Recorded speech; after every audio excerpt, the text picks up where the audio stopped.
제가 아는 어느 집사님 이야기입니다. 프라이버시 때문에 제가 이름을 정확히는 밝히지 않겠습니다. 근데 대충은 밝혀드리겠습니다. 목사님 아들이신데, 그래서 목사님이 이 아들에게 이름을 성경에 나오는 인물의 이름을 지어줬습니다. 이분이 직장 생활 하실 때, 또 사업하실 때, 좀 죄송한 말씀이지만 술집에서, 룸사롱에서 그렇게 접대를 잘 하셨답니다. 보통 잘하신 것이 아니라 선수만큼.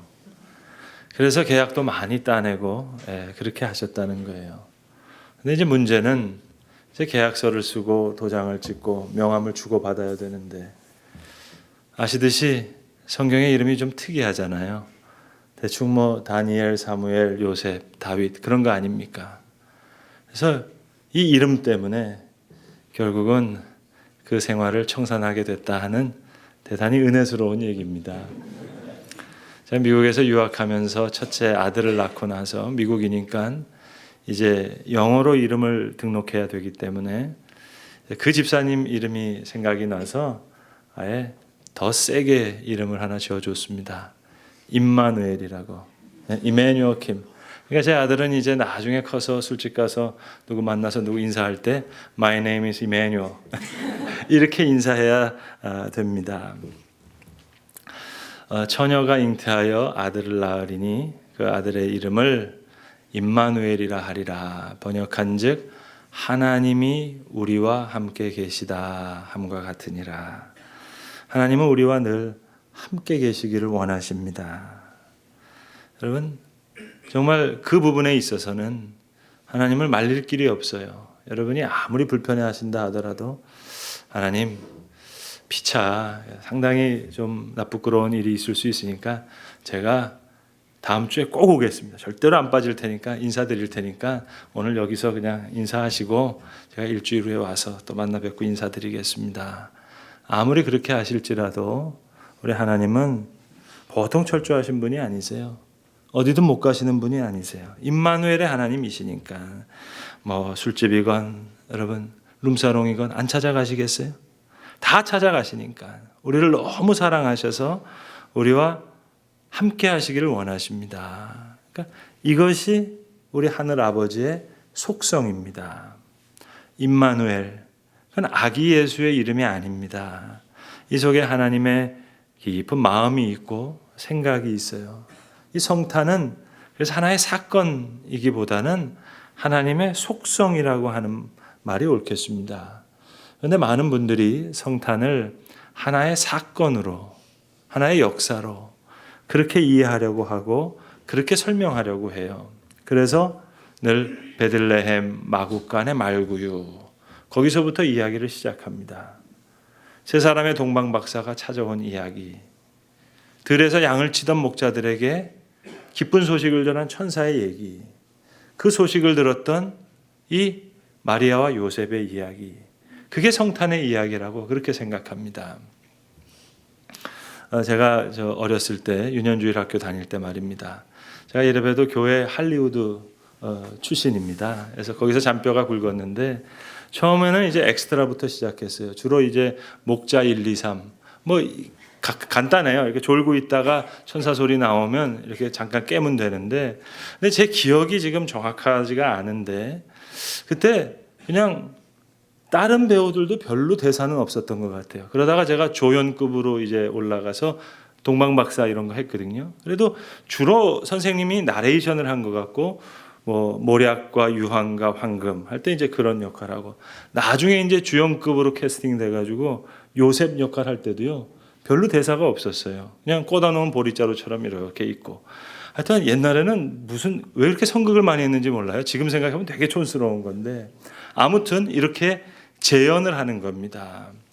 여러분, 우리는 이 성탄절이 그렇게 큰 행사가 아니지만 미국에는 이게 아주 큰 행사이기 때문에 어느 마을을 가시건 크리스마스 추리를 잘 해놓습니다.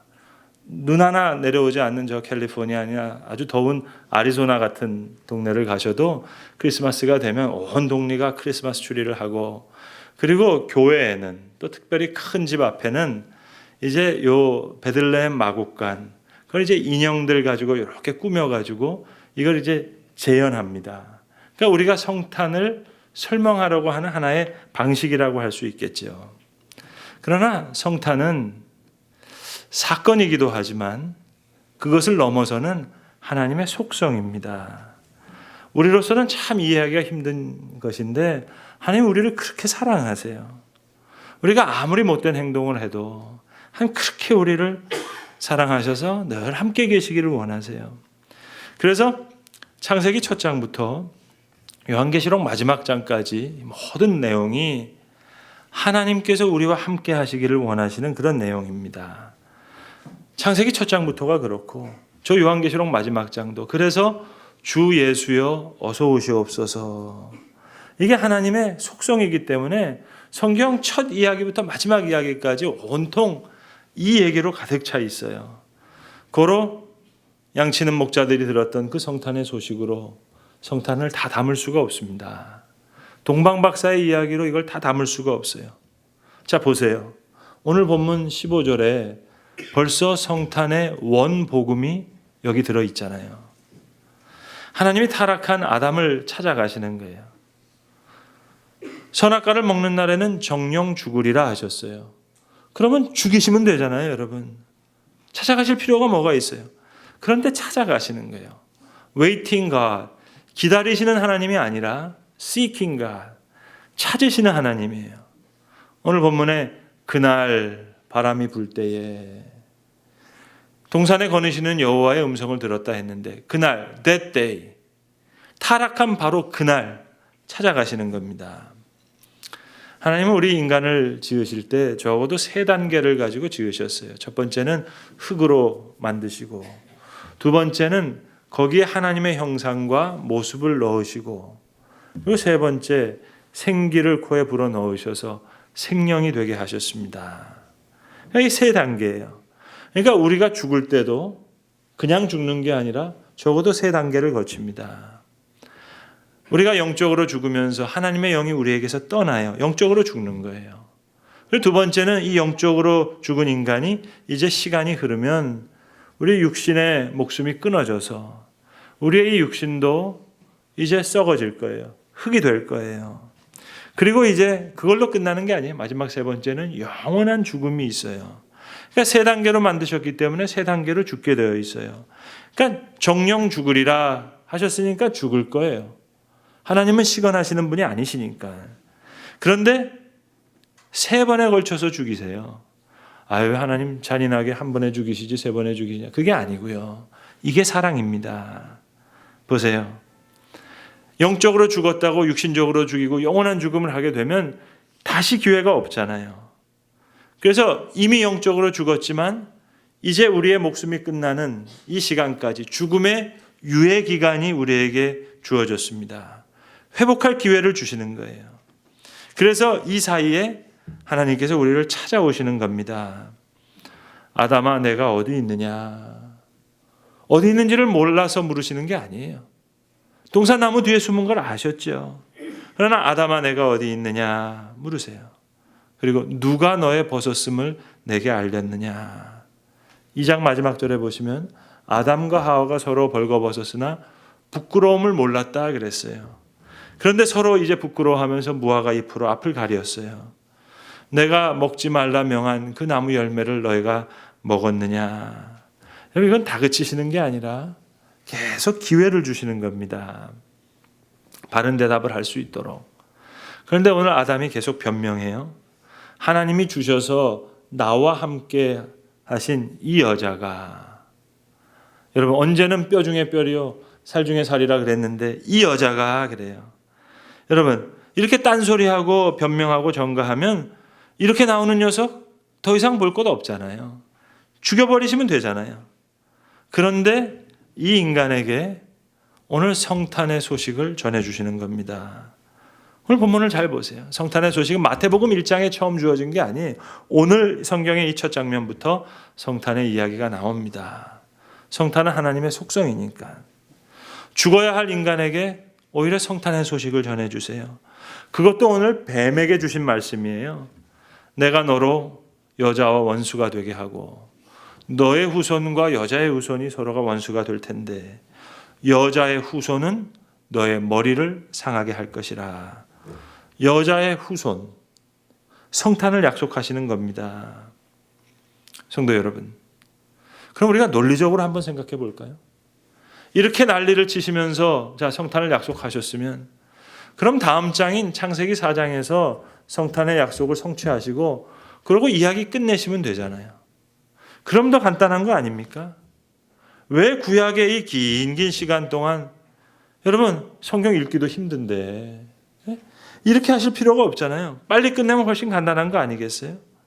근데 왜 이 수많은 시간을 걸쳐서 수많은 이야기를 걸쳐서 성탄의 소식이 성취되는 겁니까? 자, 예컨대 왕이 행차를 한다고 한번 생각해 보세요. 그런데 얼굴을 제대로 알지 못했던 백성들이 왕의 얼굴을 몰라서 왕을 잡아 죽였어요. 그러면 끝나버리는 거잖아요. 그래서 신하들이 왕이 행차할 곳에 먼저 옵니다. 길을 닦는 거예요. 이제 곧 왕이 오실 것이다. 계속 사람들한테 얘기해요. 자, 그리고 이제 큰 행렬이 이제 이 성읍으로 들어올 때, 자, 이제 백성들은 중요한 건 이겁니다. 이 사람들 한 번도 왕을 만나본 적 없어요. 왕의 얼굴도 알지도 못해요. 그러나 신하들이 와서 길을 닦았고 소식이 전해졌고 행렬을 받고 앞에서 왕이시다 했기 때문에 왕을 모르지만 만난 적 없지만 무릎을 꿇을 수 있고 얼굴을 땅에 댈 수 있고 그 왕을 영접할 수 있는 거예요. 자, 아담이 당신이 만들어둔 저 여자 이렇게 비난하니까 우리 하나님 참 속절없이 또 하와를 찾아가세요. 여러분 이리 가라고 이리 가시고 저리 가라고 저리 가실 분이 아니시잖아요. 그런데 아담이 하와 그렇게 얘기하니까 또 하와에게 속절없이 찾아가세요. 네가 어찌하여 이러했느냐. 여러분 그러면 하나님 하실 만큼 정말 하신 거 아닙니까? 이젠 죽어버려도 할 말 없잖아요. 할 만큼 하셨잖아요. 여기서 끝내도 돼요. 그런데 오히려 여자의 후손, 성탄의 약속을 주세요. 그러니 이것은 하나의 사건이 아니라 우리 하늘 아버지의 속성입니다. 우리가 대림절이라고 해요. 성탄을 기다린다 하는 의미와 뜻인데 의미와 뜻은 통하는데 사실 엄밀히 말하면 원래 이 애드벤트라는 말은요, 애드벤투스, 이 라틴어에서 온 말인데요. 여기는 기다린다는 의미는 없는 말이에요. 그냥 도래하시는 거예요. 그냥 출현하시는 거예요. 그냥 오시는 거예요. 우리가 기다릴 수 있는 성격이 아니에요. 애드벤투스, 그냥 출현하시는 거예요. 그냥 도래하시는 거예요. 그냥 오셔서 우리의 실수와 잘못을 바로 잡으세요. 여러분 예수님이 왜 3번 시험 당하셨겠어요? 3번씩이나 시험 당하실 이유가 왜 있으셨겠어요? 그건 아담과 하와가 3번 실수했기 때문이에요. 나무를 본즉 첫 번째 먹음직도 하고 두 번째 보암직도 하고 세 번째 지혜롭게 할 만큼 탐스럽기도 했다는 거예요. 그게 다 무슨 얘기입니까? 육신의 정욕, 안목의 정욕, 이생의 자랑. 자, 예수님 돌로 떡을 만들라. 먹음직해요. 뛰어내리라. 그러면 천사들이 발을 붙들고 하나도 상하게 하지 않겠다. 보암직도 해요. 모든 천하만국을 너에게 주리라. 그 영광을 보여주면서 너에게 주리라. 탐스럽기도 해요. 아담과 하와의 실수, 먹음직도 하고 보암직도 하고 탐스럽게도 할 만큼 한 그 시험 당한 그 시험을 예수님이 대신 이기시는 겁니다. 여러분 하나님께서 에덴 동산에서 사람과 약속하셨어요. 이 동산에 있는 모든 나무를 다 먹되. 여러분 동산의 중앙에는 생명나무도 있었고 선악과 나무도 있었어요. 다 먹되 다 가져라. 그러나 선악과는 먹지 말라. 여러분 간단한 이야기 같지만 이건 엄청난 메시지입니다. 살고 죽는 것은 너가 스스로 정해라.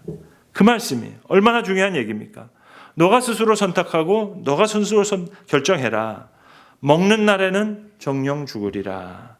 생명나무를 먹어서 영생할 수도 있고 선악과의 열매를 먹고 죽을 수도 있어요. 생사를 너가 결정하라. 우리 존재를 이만큼 높여주셨어요. 사랑하시니까. 그 사랑에 스스로 매이셔서. 이것이 에덴 동산의 언약입니다. 자, 그렇다면 여러분, 하나님이 원하셨던 대답은요. 한마디면 돼요. 하나님, 제가 먹었습니다. 그런데 이 한마디를 못해요. 두렵습니다. 숨었습니다. 부끄럽습니다. 주변부에 도는 이야기는 다 하는데 내가 먹었습니다. 죄송합니다. 모든 것이 제 잘못입니다. 이 대답을 원하셨는데 그래서 아담아 내가 어디 있느냐 계속 물으시는데 두렵습니다. 숨었습니다. 부끄럽습니다. 그 얘기는 하면서 왜 두려운지, 왜 숨었는지, 왜 부끄러운지 그 대답을 못해요. 이 모든 잘못을 바로 잡으시고자 이제 여자의 후손, 생명나무를 다시 허락하십니다. 선악과를 먹고 죽을 수밖에 없는 존재, 이제 곧 죽을 존재예요. 영원히 죽을 존재예요. 그런데 이 죽음의 유예 시간에 생명나무를 허락하셔서 이제 우리가 지어진 대로 그 형상과 그 모습으로 다시 변화돼서 우리의 영이 살고 우리의 육체도 부활하신 그 주님의 몸을 입을 수 있도록 생명나무를 주시는 거예요. 여러분, 우리는 아담이 에덴에서 쫓겨났다. 그 사실만은 기억해요. 분명히 쫓아내신 것은 맞아요. 그러나 창세기 3장 24절은 그 대목을 분명하게 이렇게 기록합니다. 이같이 하나님이 그 사람을 쫓아내시고 에덴 동산 동쪽의 그룹들과 두루 도는 불칼을 두어 뭐라고요? 생명나무의 길을 지키게 하시니라. 초점이 좀 달라요. 방점이 좀 달라요. 생명나무를 지키시기 위해서. 생명나무를 지키신 거예요. 이 생명나무로 여자의 후손으로 성탄의 소식이 다시 들려지는 겁니다. 하나님 그토록 우리와 함께 계시기를 원해요. 모르겠어요. 왜 이렇게 하나님이 우리를 사랑하시는지. 너무너무나 사랑하셔서 어제도 그렇고 오늘도 그렇고 내일도 그렇고 우리를 찾으시는 거예요. 우리에게 오세요. 우리를 찾아오세요. 그러기에 오늘 본문에는 하나님과 언약을 배반한 그 아담과 하와를 찾아오시고 영적으로 이미 죽은 그렇게 죽어갈 그 사람들을 다시 찾아가세요. 그리고는 오늘 15절에 coming God, 이 seeking God, 찾으시는 하나님께서 coming God, 오시는 하나님을 다시 약속하시는 거예요. 임마누엘의 하나님, 찾아오신 하나님이 다시 오시겠다는 거예요. 아무도 못 말려요. 그래서 오늘 심지어는 뱀에게까지 메리 크리스마스, 오시는 하나님 이야기를 하는 거예요. 여자의 후손이. 여러분, 이것이 하나님의 속성이라고. 그렇게밖에는 우리는 이해할 길이 없습니다. 마태복음 1장은 1절부터 족보가 쭉 나와요. 누가 누굴 낳고 누가 누굴 낳고 쭉 이야기를 하는데 여러분 그걸 볼 때마다 야, 성경에 이렇게 첫 장부터 이렇게 재미없는 족보가 나오나 하실지 모르지만 그 족보, 하나님이 사람이 되셨다. 그 이야기를 지금 족보를 통해서 하는 거예요. 그러니까 족보 이야기를 쭉 하시다가 성탄하실 아기의 이름이 임마누엘이다. 그 이야기가 나와요. 그러니까 하나님이 사람 가운데 거하신다. 가장 강력한 표현이 하나님이 사람이 되셨다는 거예요. 자, 하나님을 떠났던 인간을 위해서 이제 거꾸로 그 인간에게 하나님이 오십니다. 자, 생명나무로부터 소외된 우리가 이제 다 모든 게 엉망이 됐어요. 하나님과 사람과의 관계도 망가졌고 사람과 사람 사이도 망가졌고 사람과 자연과의 관계도 다 망가졌어요. 그러니까 에덴 동산에서 다 망가지니까 자연과의 관계도 망가져서 이제는 땀을 흘려서 일할 수밖에 없는 그런 관계가 됐고 사람과 사람도 망가지니까 그전에는 벌거벗어도 부끄러움이 없었는데 이제는 앞을 가릴 수밖에 없게 됐어요. 그리고 하나님과 내가 소외됐어요. 아담은 에덴 동산의 동쪽으로 물러났고 생명나무는 이제 그룹 천사들과 두루도는 불칼이 가로막고 있어요. 하나님과 소외됐어요. 그러나 이 seeking God, 찾으시는 하나님이 coming God, 오시는 하나님을 예언하시는 거예요. 여자의 후손으로 오시느니 coming God, 그렇게 오세요. 그러니까 성탄은 한 사건이 아닙니다. 하나님의 속성이에요. 임마누엘은 아기 예수의 이름이 아닙니다. 하나님의 속성이에요. 태초부터 영원까지 계시는. 그래서 여러분, 요한계시록 22장 마지막 장의 이야기가 뭡니까? 수정같이 밝은 생명수의 강을 내게 보이심에 그 강 좌우에 생명나무가 있어. 그 생명나무를 바라보면서 외치는 겁니다. 주 예수여 어서 오시옵소서. Coming God. 그분이 생명나무예요. 그러니까 성탄의 소식은 천사들에 의해서 들에서 양을 치던 목자들에게만 들려진 게 아니에요. 별을 보고 아기 예수께 경배한 동방박사에게만 성탄의 소식이 임한 것이 아닙니다. 마리아와 요셉이 그 소식을 들은 게 아니에요. 누가복음 1장에 나오듯이 세례 요한의 부모였던 사가랴와 엘리사벳이 간접적으로 그 천사의 이야기를 들었던 게 아닙니다. 임마누엘의 이 소식은 범죄한 아담과 하와에게, 심지어는 이 간교한 뱀에게 전해지는 거예요. 여자의 후손. 성탄은 하나님의 속성이기 때문에 성경의 첫 이야기서부터 마지막 이야기까지 이 얘기예요. 수정과 같은 생명수 강이 내게 보이는데 그 강 좌우에 생명나무가 있어서 이제 주 예수여 어서 오시옵소서 그렇게 외치는 겁니다. 사랑하는 성도 여러분, 성탄 이야기는 베들레헴 말구유 그 마구간 이야기가 아닙니다. 성경의 첫 이야기부터 마지막까지 흘러넘치는 하나님 우리 하늘아버지의 속성 자체예요. 그러니까 여러분 아무리 친구랑 만나서 술 한잔 걸치는 거 좋죠. 그러나 술잔 부딪히면서 메리 크리스마스 그렇게 담아낼 수 있는 그런 성격의 이야기가 아닙니다. 식구들과 좋은 시간 보내는 거 좋죠. 선물도 교환하고 메리 크리스마스 인사하는 거 좋지만 그 인사에 다 담을 수 있는 그런 성격의 이야기가 아닙니다. 연말연시 불우이웃 우리가 도와야죠. 자선남비도 좋고 연탈 배달도 좋아요. 그러나 그 선한 일 메리 크리스마스 그 따뜻한 인사에 다 담을 수 있는 그런 성질의 것이 아닙니다. 동방박사 천사들 목자들 요셉과 마리아의 이야기로 다 담을 수 있는 사건이 아니라 이건 여러분 하나님의 속성이에요. 그래서 성탄은 아직도 우리에게 미스터리로 남아있는 거예요. 신비해요. 여러분 처녀의 몸으로 아기가 태어났다. 그게 미스터리입니까? 그게 무슨 미스터리예요? 왜 하나님은 오늘 나 같은 죄인을 사랑하실까?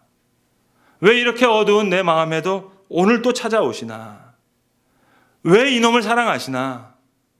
이게 미스터리죠, 여러분. 서두에 말씀드렸던 그 집사님, 그래 술집 아가씨와 있는 그 시간이 언젠데, 그곳이 어딘데, 하나님 어떻게 거기를 찾아가십니까? 알 길이 없죠. 왜 베들레헴 마구간일까? 왜 냄새나는 말구유일까? 그게 미스터리입니까? 이건 미스터리 축에도 안 끼죠. 왜 나 같은 인간에게 오늘 찾아오신다는 얘기입니까? 다 알 길 없지만 그 실마리를 조금이나마 알게 해주시려고 오늘 하나님이 범죄한 아담을 찾아가시는 거예요. 하나님이 주신 이 여자가 그러니까 다시 속절없이 그 여자를 찾아가요. 그 여자가 다시 뱀이라 그러니까 그 뱀에게까지 속절없이 찾아가셔서 정령 죽으리라 하셨으면 죽였었으면 됐잖아요. 그런데 그 죽음의 유예 시간에 다시 찾아오시는 거예요. 여러분 성탄의 미스테리는 계속되는 겁니다. 알 길이 없어요. 그러나 seeking God, coming God, 찾으시는 하나님 그리고 오시는 하나님 이 속성으로 아직 다 알 수 없지만 아담을 찾아오시고 하와를 찾아오시고 뱀을 찾아오시는 그리고 성탄의 소식을 그들에게 전해주시는 이 하나님의 속성으로 남아 우리가 다 알 수 없는 성탄의 미스테리를 조금이나마 풀어갈 수 있는 그런 대림절 절기가 될 수 있기를 바랍니다. 기도하겠습니다. 아버지 하나님, 처녀의 몸에서 어떻게 아기 예수가 태어날 수 있을까? 이것이 미스터리가 아니라 왜 오늘 나 같은 죄인을 하나님 사랑하실까? 이것이 정말 풀 수 없는 미스터리입니다. 왜 2000년 전 냄새나는 마구간 말구에 오셨을까? 이것이 우리가 알 수 없는 미스터리가 아니라 오늘 그 어두운 시간, 이 부끄러운 곳으로 하나님 우리를 찾아오시나 이것이 우리가 다 알 길이 없습니다. 그러나 오늘 말씀을 통해서 범죄한 아담을 찾아가시고 또 하와를 찾아가시고 속절없이 뱀에게까지 찾아가셔서 여자의 후손이라는 귀한 성탄의 소식을 전해주시는 하나님의 모습 속에서 그 속성 속에서 주님 작게나마 성탄의 신비를 알게 하여 주신 것 감사합니다. 성탄을 준비하는 이 대림절 주님 오늘도 우리를 찾으시고 또 오늘도 우리를 향해 오시는 그 하나님의 깊은 마음의 뜻을 깨달아 하는 복되고 아름다운 우리의 이 시간이 되게 하시옵소서. 우리 주 예수 그리스도의 이름으로 기도합니다. 아멘.